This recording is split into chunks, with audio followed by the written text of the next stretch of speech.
Most audiophiles have spent more money trying to replace the CD player than it would have cost them to buy the right one in the first place. The machines that defined what digital audio could sound like, built in the 1990s by engineers who actually cared, are sitting in storage rooms and charity shops right now for under $300, and the industry has every reason to make sure you never go looking for them. So the question is, what do the people who actually know, the retired BBC engineers, the mastering technicians, the ones who never stopped using these machines, what do they have sitting in their listening rooms that you don't? I want to tell you about a shelf in my spare room. It has 7 CD players on it. None of them cost me more than $400. The cheapest was $80. I have a streaming setup in the main listening room that I spent years building, a good DAC, a dedicated network renderer, a Roon license, balanced cables, the whole architecture. I spent a serious amount of money on it and I was proud of it. And every time I want to hear what a recording actually sounds like, what the mastering engineer heard in the control room on the day they signed off, I walk to the spare room. I do not turn on the streamer. I pick up a disc. I put it in one of those old machines. I sit down. I close my eyes. And I hear things in the music that the expensive rig in the other room has never once shown me. I did not arrive at this easily. I spent years doing what most people in this hobby do, chasing the newest format, the best DAC chip, the highest sample rate. I read the forums for hours. I watched the reviews. I followed the reviewers I trusted onto each upgrade they pointed toward, and the direction they pointed was always forward, always newer, always more. I spent more money than I should have. I heard incremental improvements and told myself they mattered. Some did, most did not. And there was a quiet dissatisfaction I could never quite name. Then a retired broadcast engineer invited me to his house in Sussex. He had spent 30 years calibrating playback for the BBC. His listening room was plain, no dedicated acoustic treatment, no impressive rack of equipment, a small integrated amplifier on a wooden shelf,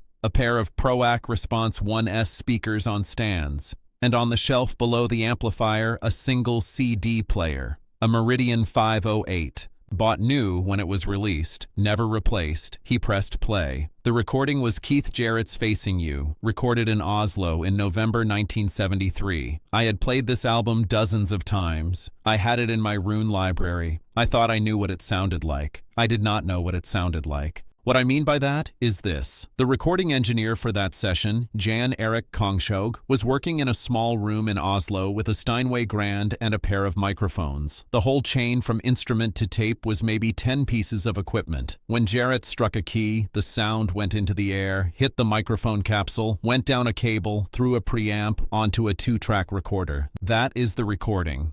What I heard in that room in Sussex was as close to standing in that Oslo studio as it is physically possible to get from a recording. What I heard through my own streaming setup at home was a version of it. Processed, buffered, converted, reconverted, sent over a network, decoded by software, and reconstructed. Both are impressions of the same event.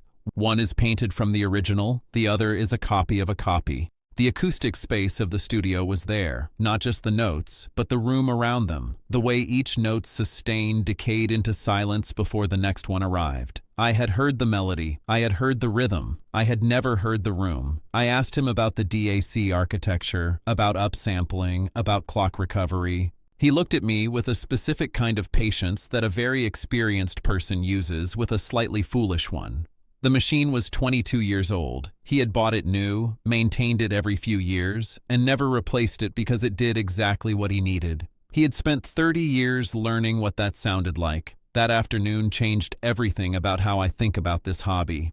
And it started with a single question I could not leave alone. If these machines are this good, why has everyone, including me, spent the last decade being told they are obsolete? Quick word before I go further. The old methods my family uses, there is more of it than fits in any one video. I gathered the whole of it into a book you can buy in our pinned comment below. The book is the long version. If you want it, it is there. I will not mention it again. The answer is not complicated. It is just not something anyone selling you new hardware is in a hurry to say out loud. The CD format is not the problem. 16-bit audio at 44.1 kHz, implemented correctly, resolves more musical information than most people's entire playback chains can reproduce. The Nyquist theorem, Shannon's sampling theorem. The engineers who designed this format in the late 1970s were working precisely within the limits of human auditory perception, and those limits were well understood, and the specification they built to was correct. What followed was not a failure of the format. It was a failure of the hardware built to read it.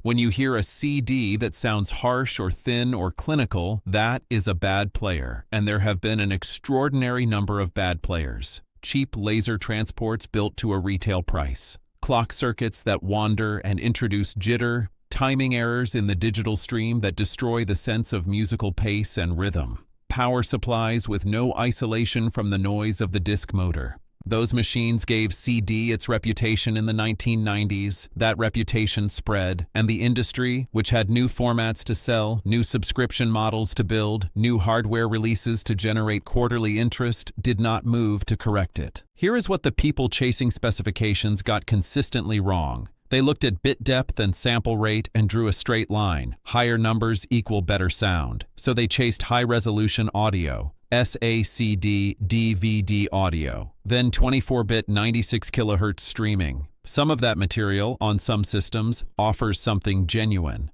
But the gap between a poorly engineered CD player and a well-engineered one from the same era is larger than any format upgrade you can make. The three variables that determine everything are the transport mechanism, how cleanly the laser reads the disc, the clock, how precisely the digital signal is timed, and the output stage, how cleanly the signal leaves the machine. Get those three things right and the format does the rest. It was designed to. There is also a business logic at work that is worth naming plainly. Streaming platforms generate recurring revenue. A used CD player and a $5 disc generate nothing recurring. Every month you run a streaming subscription, someone collects that money. Every time you buy a used Meridian on eBay, no subscription is renewed, no hardware is sold new, no upgrade cycle is triggered. The industry that benefits from your continuing to see CD as obsolete is precisely the industry that controls the platforms where audio equipment gets reviewed, advertised, and recommended. That is not a conspiracy. It is an incentive structure. And incentive structures produce predictable outcomes without anyone having to coordinate anything. The outcome here has been that a generation of listeners was guided away from the best-sounding digital playback most of them could afford, toward a monthly fee for something they largely cannot control or own. The expensive solution is a modern streaming stack. A good DAC, a network renderer, a subscription, a library management platform. Call it $1,500 entry level and $4,000 or more if you follow the enthusiast press. The real solution is a used CD player, $80 to $400, built during the years when manufacturers were competing on engineering rather than feature lists. Those machines exist right now, in storage units, in estate sales, on eBay with bad photographs and vague descriptions. 7 of them are worth knowing by name. The first is the Meridian 508.24. This is the one the BBC engineer had. Meridian built it through the late 1990s for broadcast facilities and recording studios across the UK. Find one for $200 to $350. Before you buy, ask the seller to show the transport door opening and closing on video. The mechanism is belt-driven and belts degrade over 2 decades. A replacement costs $8 on eBay and takes 30 minutes to fit. Know what you are buying. One thing to know about this machine, run it warm for 30 minutes before serious listening. The output stage sounds measurably different cold. The second is the Marantz CD94, Original and Mark II. Marantz built these in the late 1980s using the Philips CDM1 transport, the same swing-arm laser mechanism used in players costing 3 times as much. Find one for $150 to $400. The danger is dried transport lubricant. Grease on the laser rail hardens over 20 years and the mechanism binds.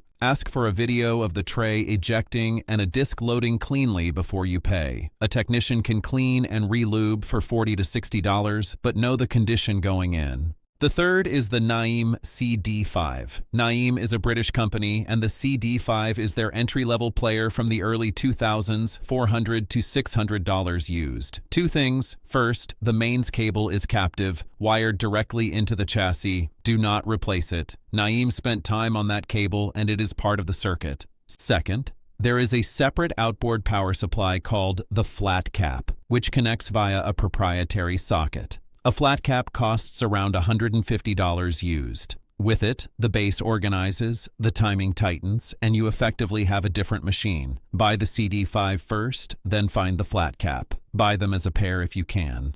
The fourth is the Sony CDP-X779ES. ES stands for Elevated Standard, Sony's designation for equipment built to professional tolerances. This machine looks ordinary. It does not perform ordinarily. Prices are low, $100 to $200, because the branding does not signal what is inside. What makes it worth owning long-term? Sony still manufactures replacement laser assemblies for this unit. Full restoration under $50 in parts. Almost unique among machines of this age. If you want one player you can maintain indefinitely, start here. The fifth is the Linn Karik. Linn is a Scottish company best known for turntables, and when they built a CD player, they brought the same obsessive attention to mechanical isolation. The Karik uses Linn's proprietary transport and prices run $200 to $500.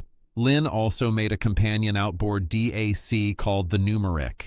Together as a two-box system, they cost less than most mid-range streaming setups and outperform them consistently on recordings with complex low-level information, quiet passages, acoustic decay, the space between musicians. The connecting cable turns up on eBay for $20 to $40. Find a Karik, look for a Numeric at the same time. The sixth is the Micromega Stage 2. Almost nobody knows this machine. Micromega was a small French audio company producing in limited quantities through the 1990s. The Stage 2 uses a Pioneer stable platter mechanism. The disc sits on a fixed horizontal platform rather than a motorized clamp, which eliminates a specific class of vibration. Prices are $80 to $200. The issue at this age is capacitor degradation in the power supply. Old electrolytic capacitors dry out, and regulation fails quietly. A recap is $30 in parts, an afternoon of a local technician's time. A recapped Stage 2 outperforms players that cost 10 times as much when they were new.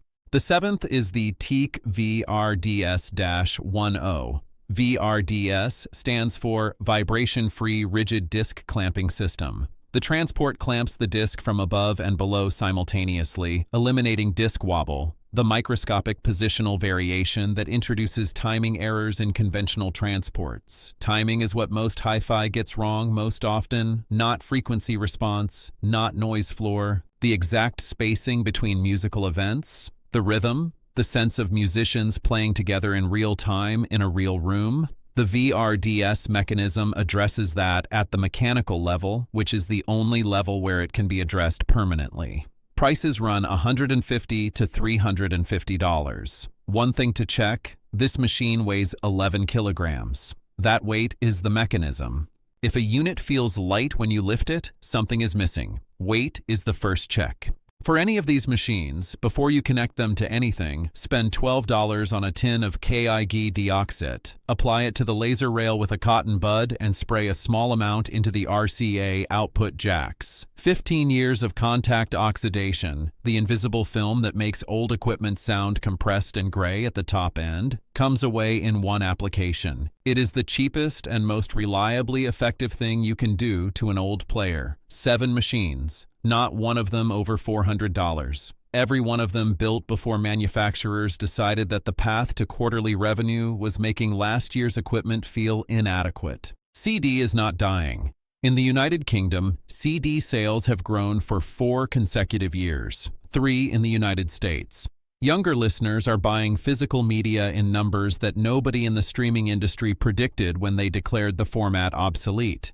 And the reason, which nobody in that industry is eager to discuss, is that the source recordings on original CD pressings, particularly those from the 1980s and 1990s, are frequently better than what the streaming services deliver, not because the format is inherently superior, because the mastering is different. The loudness war happened. From the late 1990s onward, recordings were progressively compressed to sound louder on playlist shuffle, on laptop speakers, on earbuds in a busy street. Those compressed, limited versions are what most streaming services carry as their primary master. The original CD pressing, made before that process, has the full dynamic range the engineer intended. The quiet is quiet. The loud is loud. The distance between those two things, the dynamic range, is what live music sounds like. It is what most recordings were made to preserve. When you play an original pressing through a machine that reads it correctly, you hear what the engineer heard in the control room. That is not a small thing. The retired engineers and mastering technicians who kept these machines never made a public argument about any of this. They did not post on forums. They went back to their listening rooms. They put on a disc. The argument was never worth having. The music was there, and they were listening to it. The engineers who designed the Meridian 508, the Teac VRDS-10, the Naim CD5i, they were not building products for a quarterly earnings cycle. They were building things they expected to last. The tolerances they worked to, the components they specified, the amount of time they spent on problems that most people would never notice, that is visible in the machines they left behind. 25 years later, you can still hear it. That is what caring about a thing sounds like when it is expressed in metal and glass and carefully chosen resistors. It sounds like music played correctly. That is what you are buying when you buy one of these machines. Not nostalgia, not a format, a decision made by an engineer to do something right. The disc does not update. It does not change based on what the platform thinks you should hear next. It plays what was recorded, in the order it was recorded, at the level it was mastered. That is a different relationship with music than streaming offers. It is slower. It requires you to pick something and commit to it. Most people who try it for a month do not want to go back. That is what I want you to do. Tonight, open eBay. Search the Meridian 508.24. Search the Sony CDP-X779ES. Search the Teac VRDS-10. Set a saved search. Set a maximum price of $300. Check it for a week. When one of these machines appears, and one will, buy it. Give it 30 days. Play every recording you love through it. Then come back here and tell me what you heard that you had not heard before. Tell me in the comments what you are currently using to play music, and tell me whether you have ever owned a CD player that was actually worth owning. I read every comment posted here. The answers are always more interesting than anything on an audio forum, because the people here are actually listening rather than debating specifications. Next time, I am going to take the lid off the Teac VRDS-10 on camera and show you the exact mechanism that makes it sound the way it does. It looks nothing like what you would expect from an audio component. It looks like something from a machine shop, like something you would find next to a lathe. Come back for that one.